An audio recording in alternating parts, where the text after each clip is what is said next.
அன்பிற்கினிய சகோதர சகோதரிகளே, வணக்கம். நீங்கள் கேட்கவிருப்பது டிவைன் விஸ்டம் மினிஸ்ட்ரீஸ் வழங்கும் இன்றைய இறைவார்த்தையும் மறையுரையும்.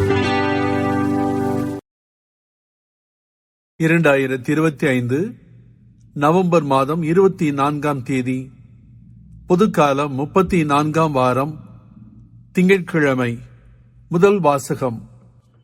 தானியேல், அனனியா, மிசாவேல், அசரியா ஆகியோருக்கு இணையாக யாரும் காணப்படவில்லை.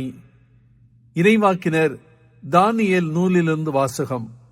அதிகாரம் 1, இறைவசனங்கள் 1 முதல் 6 மற்றும் 8 முதல் 20 முடிய. யூதா அரசன் யோயாக்கிமின் 3ஆம் ஆட்சி ஆண்டில் பாபிலோனிய அரசன் நேபுக்கத்நேசர் எருசலேமுக்கு வந்து முற்றுகையிட்டான். தலைவராகிய ஆண்டவர் யூதா அரசனாகிய யோயாக்கிமையும் கடவுளுடைய கோவிலின் கலங்கள் சிலவற்றையும் அவனிடம் கையளித்தார். அவனும் அவற்றை சீனார் நாட்டிலிருந்த தன் தெய்வத்தின் கோவிலுக்கு எடுத்துச் சென்று அவற்றை தன் தெய்வத்திற்குரிய கருவூலத்தில் சேர்த்தான். அப்பொழுது அரசன் தன் அரண்மனை அலுவலரின் தலைவனாகிய அஸ்பெனாசுக்கு அரசு குலத்தையும் உயர்குடியையும் சார்ந்த இஸ்ரவேலர் சிலரை கொண்டு வருமாறு கட்டளையிட்டான். அக்கட்டளைப்படி அவர்கள் உடல் ஊனமற்ற, அழகுமிக்க, எல்லா ஞானத்திலும் தேர்ச்சி பெற்ற, அறிவிலும் உணர்விலும் கல்வியிலும் சிறந்த, அரசனின் அரண்மனையில் பணியாற்றும் திறமை பெற்ற இளைஞர்களாயிருக்க வேண்டும்.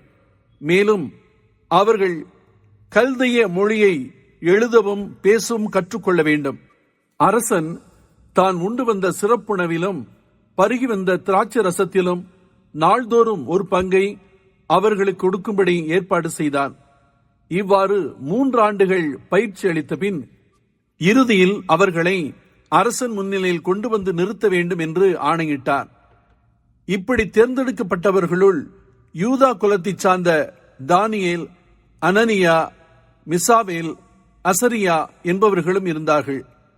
அரசனது சிறப்புணவிலும் அவன் பருகி வந்த திராட்சை ரசத்திலும் தம்மை தீட்டுப்படுத்தி கொள்ளலாகாது என்று தானியேல் தம் உள்ளத்தில் உறுதி செய்து கொண்டார். அவ்வாறே தாம் தீட்டுப்படாதிருக்க அலுவலர் தலைவனிடம் அனுமதி கேட்டார்.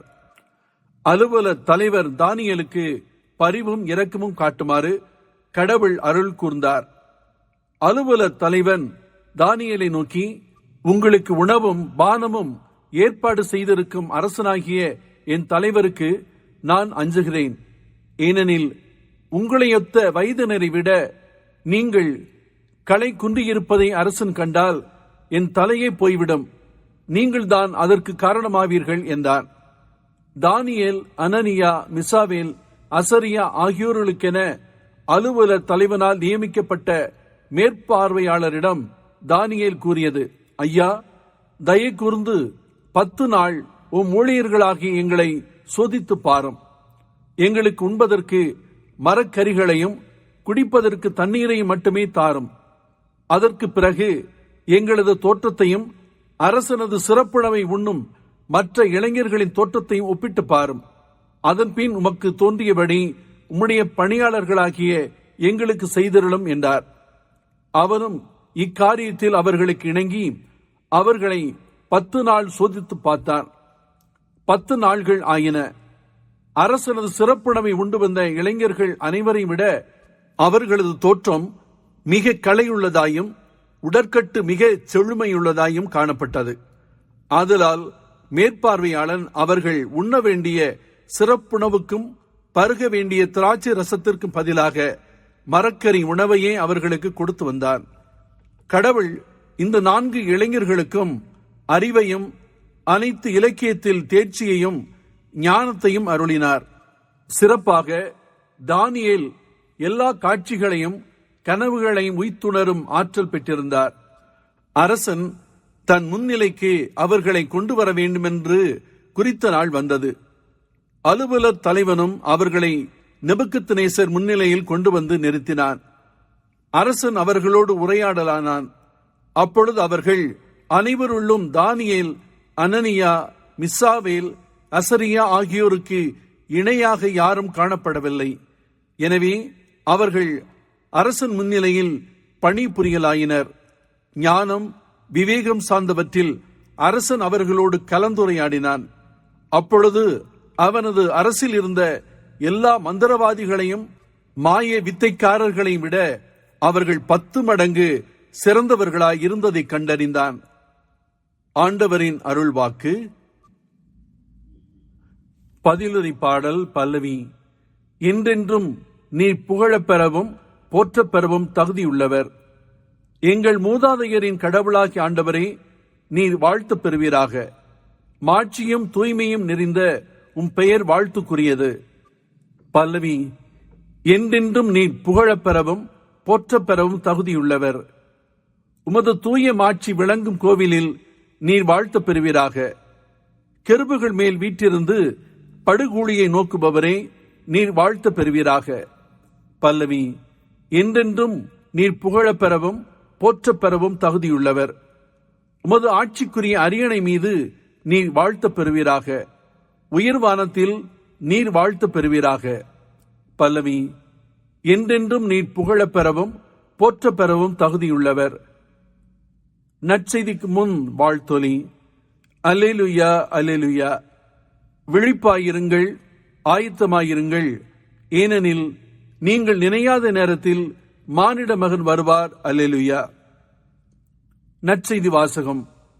வறுமையில் வாடிய ஒரு கைம்பெண் 2 காசுகளை அதில் போடுவதை கண்டார். ஆண்டவர் உங்களோடு இருப்பாராக. லூக்கா எழுதிய தூய நற்செய்தியிலிருந்து வாசகம். அதிகாரம் 21, இறைவசனங்கள் 1 முதல் 4 முடிய. அக்காலத்தில் இயேசு நிமிர்ந்து பார்த்தபோது செல்வர்கள் தங்கள் காணிக்கைகளை காணிக்கை பெட்டிக்குள் போடுவதை கண்டார். வறுமையில் வாடிய ஒரு கைம்பெண்ணும் 2 காசுகளை அதில் போடுவதை கண்டார்.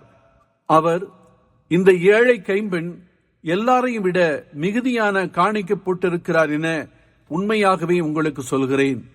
ஏனெனில் அவர்கள் அனைவரும் தங்களுக்கு இருந்த மிகுதியான செல்வத்திலிருந்து காணிக்கை போட்டனர். இவரோ தமக்கு பற்றாக்குறை இருந்தும் தம் பிழைப்புக்காக வைத்திருந்த எல்லாவற்றையுமே போட்டுவிட்டார் என்றார். இது வாழ்வு தரும் கிறிஸ்துவின் நற்செய்தி.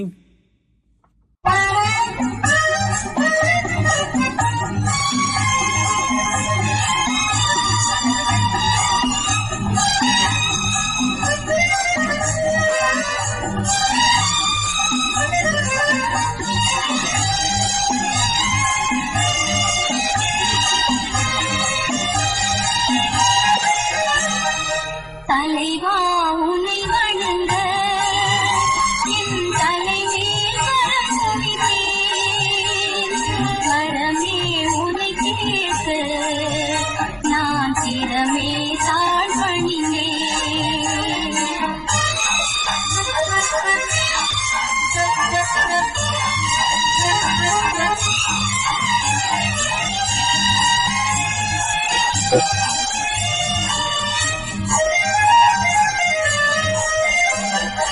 அகல் போல் எரியும் அன்பு அது பகல் போல் அனந்தரவும்.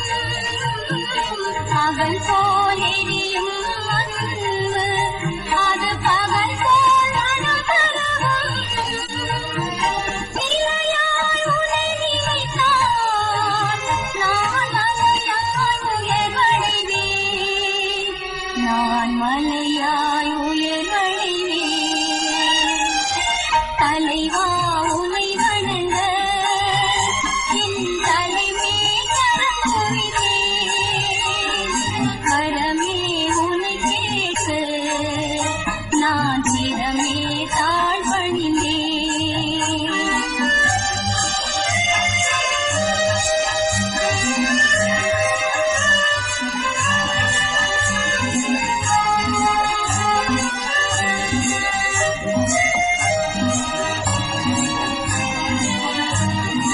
ஞானத்தில் சிறந்த என்ன உயர்காலத்தில் இருது என்ன.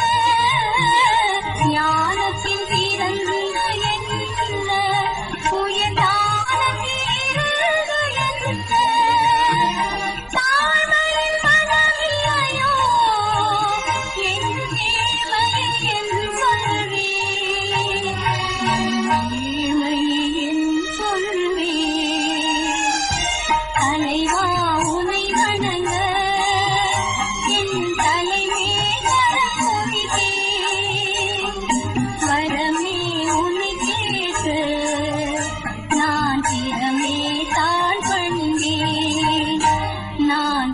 சிரமே தாழ் பணி